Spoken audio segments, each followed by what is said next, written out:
একটা মাস পর্যন্ত শয়তান কাউকে অসসা দিতে পারে নাই, শয়তান কাউকে জাহান্নামী বানাইতে পারে নাই, শয়তান কাউকে খারাপ কাজ করাইতে পারে নাই।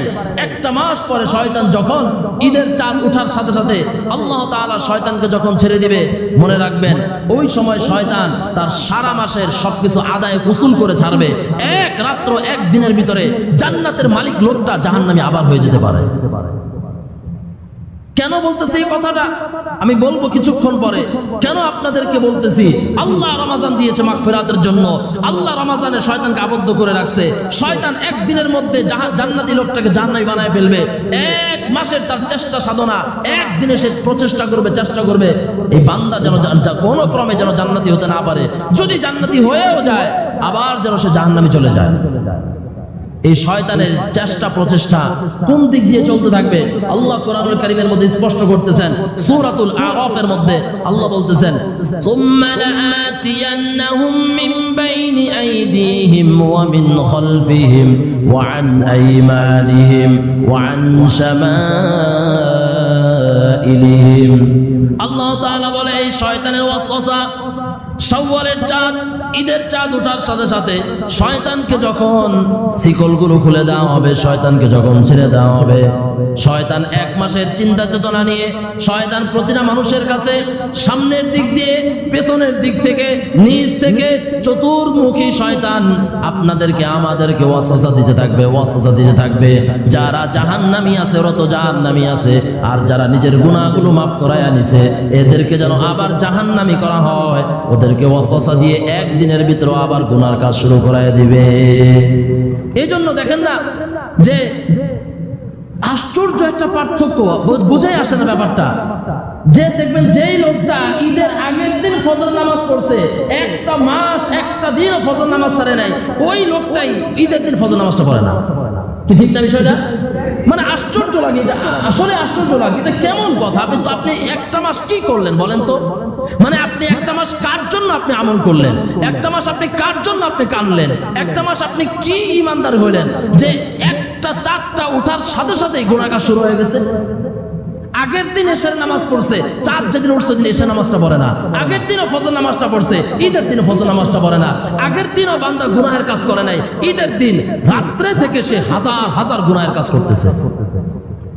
বিশেষ করে যুবকের দিকে তাকিয়ে দেখেন, যুবকদের দিকে তাকিয়ে দেখেন, পুরা 30টা দিন যত ইবাদত করেছে যুবক, যত চোখের পানি ফেলছে, চাঁদ রাতে, চাঁদ রাতে, এক রাতে সে যত গুনাহের কাজ করে আল্লাহ মাফ করেন, এক রাতের তার সব গুনাহ এই পুরা এক মাসে সে গুনাহ করলো মিলবে না। এত পরিমাণ গুনাহের কাজ করে শুধু ঈদের একটা দিনে, শুধু ঈদের একটা দিনে। গুনাহের কি কি কার্যক্রম? মোবাইলে গান শুনে, বড় বড় ডেস্কের বাজায় গানে, রাস্তাঘাটে গান চলতে থাকে, এরপরে আতশবাজি এগুলো ফুটাইতে থাকে, সব বেদাত, সব এগুলো হারাম, জায়েজ নাই। মুমিনের কোনো ক্ষতি হয় এরকম কোনো আনন্দ ফুর্তি ইসলামে কোনোদিন সাপোর্ট করে না। আর ওই আনন্দ ফুর্তি আপনাদের ছেলে মেয়েরাই করে। আমি আমাকে বলবো না, কারণ আমার 14 গোষ্ঠীর মধ্যে আমল নাই। আমি কেন বলবো যে আমাদের ছেলে মেয়েরা করে? আমাদের ছেলে মেয়েরা করে না, আপনাদের ছেলে মেয়েরাই করে। একজন মুসলমান নামদারি হয়ে আপনাদের সন্তানরা ওই সমস্ত আনন্দ ফুর্তি করে যেগুলোকে ইসলাম কোনোদিন সাপোর্ট করে না। আপনি আতশবাজির কথা বলবেন, আপনি ফতোয়া নিয়ে আসেন, আপনি কোরআন নিয়ে আসেন, আপনি হাদিস নিয়ে আসেন, আপনি আনন্দের কথা বলবেন, কোরআন আর হাদিসের উপর আপনার ছেলে মেয়ের কিসের আনন্দ বলেন? আমাদের কি আনন্দ নাই? আমরা কি হাসি না? এই যে এখানে কত মুসলমান আছে যারা কোনো গুনাহের কাজ করে না, তাদের ছেলে মেয়েরা করে না, তাহলে এদের কোনো আনন্দ নাই? একদিন এক রাত্রে এক একটা যুবক, যে এক একটা যুবতী যে পরিমাণের গুনাহের কাজ করে পুরো একটা মাস এত করতো না। পুরা রমজানের সব কিছু শেষ করে ফেলে একদিন এক রাত্রে ঈদের দিনে। আর সফল হইল কে? বলেন না, কে সফল হইল? শয়তান সফল হইল। বলেন তো কেন সফল হয়েছে? ওই যে বললাম, এক মাস শয়তান শুধু ধৈর্য ধরছে, একদিনে পুরো বানায় ফেলবো, একদিনে বানায় ফেলবো। কয় না আমাদের মাতাব্বররা কয় না যে তোরা ধরি না, যদি ধরি পুরো 1 মিনিটে তোরা সাইজ করে ফেলবো। শয়তান পুরো এক মাস গেলে রেডি হইতেছে, ওরে আমি একদিনে এমন বানাবো পুরো এক মাসের পুরো রমজানের সব ইবাদত শেষ। হ্যাঁ, তাই হচ্ছে, ঠিক কি না? তাই হইতেছে